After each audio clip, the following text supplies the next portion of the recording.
On this episode of Sources, we have the honor of sharing the incredible journey of a true survivor, a powerhouse of resilience, and a celebrated voice in soca music, Samantha Grant. Samantha's musical career soared with her hit song, Rock Your Body. However, beyond the spotlight, Samantha's life story is testament of strength, courage, and the unbreakable human spirit. After being diagnosed with cancer in 2022, she fought through chemotherapy, emerging victorious as a cancer survivor. But the battle didn't end there. She was subsequently diagnosed with kidney failure, requiring dialysis to stay alive. But despite the immense physical and emotional toll, her resilience shines through.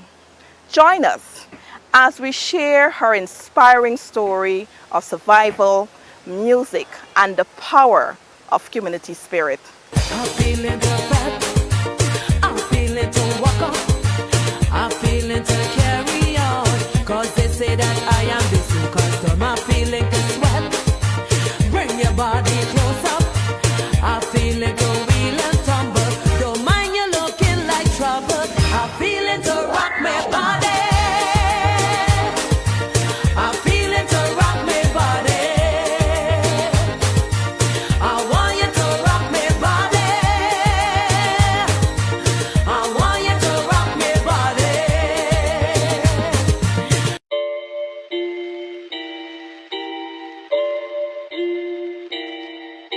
Hello and welcome to Sources. I'm your host, Swatlana Marshall, and today as we continue to celebrate our women, I have with me Samantha Grant. Samantha, thank you so much for joining me today. Thank you for having me here. I'm blessed to be here. Thank you for having me. It's an honor. Samantha, you Yes. started your musical career at the age of 19. Wow. Yes. Tell me about that journey. Well, it was fun, I must say. I started, as I got older, I realized that I could sing. So I knew someone that sang at a club called the Sheriff Deputies. And he saw me and he heard me sing and he came to me and he said, "Oh, I would like to introduce you to the owner of the club because he want to do a band with 4 girls. And I know you could sing, so I wanted you to come." So I went there, I saw the owner, which is Mr. David Bacchus, and he passed away right now, right? So he saw me, we talked a little bit, he heard me sing, and he asked me if I would like to be a part of, his team. So I said yes. And it was myself, Candace, Beverly, and a girl named Sharon. Okay. And we were the Sheriff Deputies and the Wonder Girls. Oh, wow, what a name, Wonder Girl. Yes. So from there on, I started to sing, and then there was this guy that came from overseas. His name was Mr. Bowden. He passed away too. And he came and he heard us sing. He came for vacation, he heard us sing, and he was asking if we would do an album with him. But the girls did not want to take the chance. So I did, and I went to Trinidad alongside Mr. Sean Bowler, where we did the album, and with the famous song everybody know, Rock My Body, that Mr. Liston Paul wrote. And from there, it was history. What was the response like for that song? I know Well, it's very, very popular. It is popular. The response actually, I think, was great. The thing is, I never got a chance to promote the song because I went away. And so when the song was playing over here, a lot of people did not know it was a Guyanese artist sang the song. But when I came back home and people realized, the response was good. Got some people still don't know that I sing the song. Well, now right? you know. Now Yes. you know. Some people still don't know that I sang the song. But the response is great. The song is still popular even though I did it for so many years. 20 years, right? Yeah, it still sounds like a fresh new thing. Yeah. I'm feeling to rock my body. It still sounds fresh. It sounds like I did it like 2 weeks ago. But the response is great and I really appreciate that. So, on your return to Ghana, tell me Yeah. about the work that you did in the music industry. Well, when I came back, I met with Mr. Bunny Halls and Miss Charmin Blackman. We did an album together, and we also, did some other work and so forth. So It's been nice working with them. They've been nice, Very supportive. very supportive. Yes. Yes. And what are some of the challenges musicians, artists experience in Guyana? What you would like to see improve? Well, some of the challenges that we don't get the support that we need. I feel like they have their own one type of people that they push when it comes to the music industry, which I think is sad because Guyana have a lot of talented artists, young and mature, and I think everybody deserves a chance. I think that even for Guyanese artists, we need support in the sense of having our own when it comes to our own little piece of land. We could build our own little home. We could have our own little business. And I don't understand why that is not given to us in that way. I don't understand. The support is the just support not there. is not there. It's there for some, but not there for others. I don't understand when you could say one Guyana, but you're only dealing with one set of people. It don't make sense to me, and that's not right. Let's move a bit off the musical Yes. arena and talk a bit more personal, your personal life. In 2021, you realized that something was definitely not right. Yes. 2021, I felt a little small lump at my left side breast. I didn't take it for anything. And a couple months go by, I realized the lump is getting bigger. So I decided I'm going to go do a mammogram. And I went to Georgetown Hospital. I did a mammogram, but you know, it takes a little while to come back, like a little 5-6 months for the results to come back. In that time, the lump was getting bigger and bigger. When the results came back, the doctor diagnosed that I was, I had cancer, breast cancer. Hearing that, I'm not gonna lie, that's the first time I cried because I'm actually a strong person, right? So when I heard that news, I don't know why, but when I heard that news, sorry about that. Take your time. Take your time.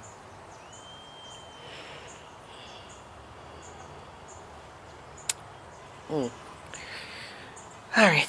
Take your time. It's even choking me up a little bit now. Yeah. Even though I know that, you know, I've come a long way, but when I heard the news, you know, It was hard. it was hard because you heard growing up, you know, with this when the person have cancer or They die. any other sickness, you heard that, oh, they don't live long and they die and so forth. So I broke down at the hospital, but when I got home and I relayed the, you know, the results to my mom, my sister-in-law and so forth, they just encouraged me that everything's going to be okay.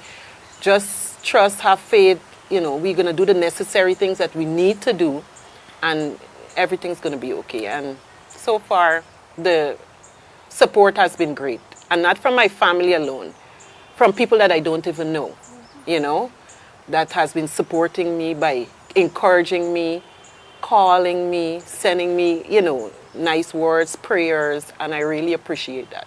Yeah. And that journey also included chemotherapy. Yes, That was a big yes, part that of was a big treatment. part. That was a big part of the treatment because the lump was so big they didn't want to take the chance because the doctor had said from looking at the lump, it looked like it was already at stage 4 because my lump was an outer lump, not an inner lump, right? It was like a boil, Wow. this big. And she said what they'd have to do, they would have to do chemo. And I had to do chemo 3 times a week to shrink the lump. To be able to do the surgery because they didn't want to take the chance to do the surgery, right? And because they didn't want anything to spread just in case. So we did the chemo 3 times a week for, I would say, 4 or 5 months so the lump could shrink. And the lump shrank and that's how I did the surgery. In the meantime, doing the chemo, of course, my hair fell out. I used to feel tired and so forth. And so now you're cured of cancer. Yes, I'm actually You're cancer-free. cancer- Yes. that's- But I still have to be cautious, right? Yeah. So, yeah, I'm in remission. Yeah. Yeah. And you're doing well. I'm doing well. But I know just when you fought that battle and you won, Yes. You know, the Something devil else always happened. he always throws stuff that he think you can't handle. But once you have God by your side, he will handle stuff. Yes, so after the chemo, after I did the surgery and so forth, we found out that both my kidneys collapse, had kidney failure. Yeah, so right now I'm doing dialysis, and I'm doing that up the East Coast at Dubé Center. Walk us through that. Tell us, a day like doing dialysis. You Well, have to get up early in the I have morning. to get I up at assume. 5 in the morning because I have to be up there for 6 o'clock. And when I got up there for 6 o'clock, when you think you're early, there's people way earlier than you, right? So, but I have to be up there for 6. I brung by 7. I normally get on the machine, and I normally be on the machine between 3.5 to 4 hours. And it's not, I don't want to let it look like it's hard in the sense, because people always ask me, oh, you feel pain when you're in the machine? No, you don't feel any pain. It's just a machine that is actually taking the blood out and cleaning it and putting it back into you, because they're making pathway for your kidneys to filter. Because once your kidneys can't filter, then of course you would feel sick, and because we all know the kidneys is what filter out the toxic. So that's basically doing dialysis. So the kidneys could filter to clear out the toxic out of your body.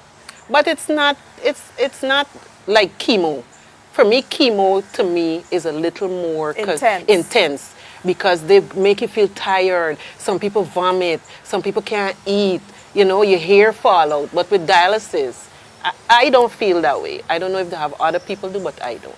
So how many sessions you do? I normally do 3. Tuesday, Thursdays, and Saturdays. I'm sure this is a costly venture. Yes, having to do dialysis 3 times per week. It is costly, and it's $14,000 a session. But I must say that the ministry, the government, there is a little help where they normally give you $600,000 once a year, right?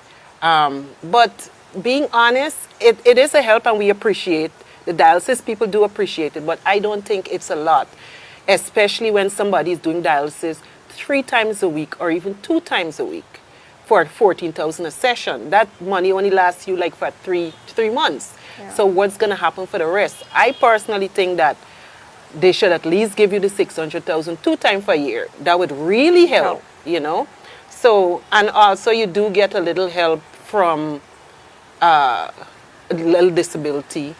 You do get it from RDC. Oh, okay. You do get a little disability help. So we do get a little help, but I still think the government should do a little more for dialysis patient. Not only dialysis patient, anybody that is in a health situation, even disability, people. Persons with disability. Mm-hmm. Yeah. And you spoke earlier about the support you receive, messages, I know that upon being diagnosed with cancer and then having to do the dialysis, a concert was held in your honor. Tell me about the support on that level. Yes, from Pleasance, because I used to live in Pleasance before I moved out. But this teacher called Teacher Anissa, she heard of my health situation, because before I get to that, because I know how she heard about it, because Mr. Bonnie Halls and Charmin Blackman and myself, we did go live like a couple months ago, and Bonnie and Charmin expressed my health situation to the public, and I did got support in that way too, where people helped financially, who couldn't help financially, which was okay, send prayers on and so forth. So I think she heard in that way, and she called and she asked if they could do a concert in my honor. So I said no problem. And they did. It was held at Pleasance Community Ground. Not the ground, where they have the Eddie Grant, stuff there. So it was held there, and it was fun. People came out. Jomo came out, performed. Vanilla came out. We had a couple artists there. Nikita came out. Charmin performed. And it was fun. I enjoyed it. I had a lot of support and a lot of contribution that I must say thanks very much to everyone. How important it is for community support, family support, and even having that confidence or reassuring yourself that I am going to get through this. How important it is. It's very important, because a lot of people, especially with certain sickness, not just cancer alone, you have people with heart failure, you have people with kidney disease, you have people with HIV, Anything. any sickness, people need support because, especially I think the number one thing I would assume with most people would die is because the lack of support, and they stress out themselves too much because they don't have the support. So I think support is important from family, friends, so people know that you're there for them, you know? And despite all that you went through, you continue to push on. Yes. This year you participated In the Calypso yes, competition, yes. celebrating life. Celebrating life. Mr. Bonnie Halls wrote the song. For me, that was, even though I did not get a stage, which is okay, but I'm glad that I got the opportunity to go on stage to perform the song, because when I did, a lot of people had a good response to the song. They were like, you know, they heard people are going through stuff. So that song is basically letting people know it doesn't matter what you go through. You got to celebrate life. You got to keep strong. You got to have faith, just to let you know God is with you. Everything's going to be okay. So let's hear a piece of that song. Okay, I don't have a problem. Let's get it in. Life is something positive. Don't think of it as negative. Sometimes the going gets rough. This demand you must be tough. And if you dig deep down, your strength is enough. Don't ever take life for granted, or you might go on regretting it. Precious but fragile, so take it in stride. Pay attention to the lessons that life provides. So give him praise and give him thanks. Celebrating life, I am too blessed to be stressed. Lovely, lovely, lovely. Oh my Well God, done. yes. Tell us, through your song, you're encouraging people to continue to celebrate life, Yes. push on. Yes.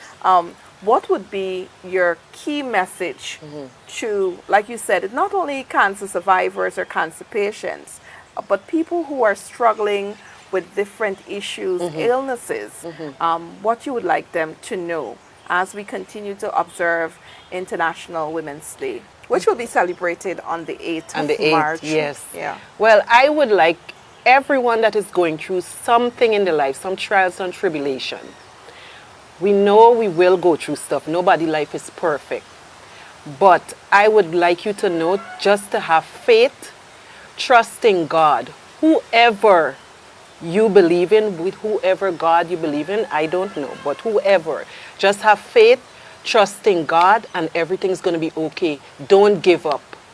Don't give up. The devil's going to throw things at you, but he know why he's throwing things at you, because he know you're strong enough to fight, because you have God by your side. So don't give up, trust in God, have faith, everything's going to be okay. As I often tell people, you are a living testimony. Continue to be strong, stay Thank you. blessed, and thank you so much for joining me here Thank you today. for having me. Thank you. And with that, we've come to the end of this edition of Sources. I've been your host, Svetlana Marshall.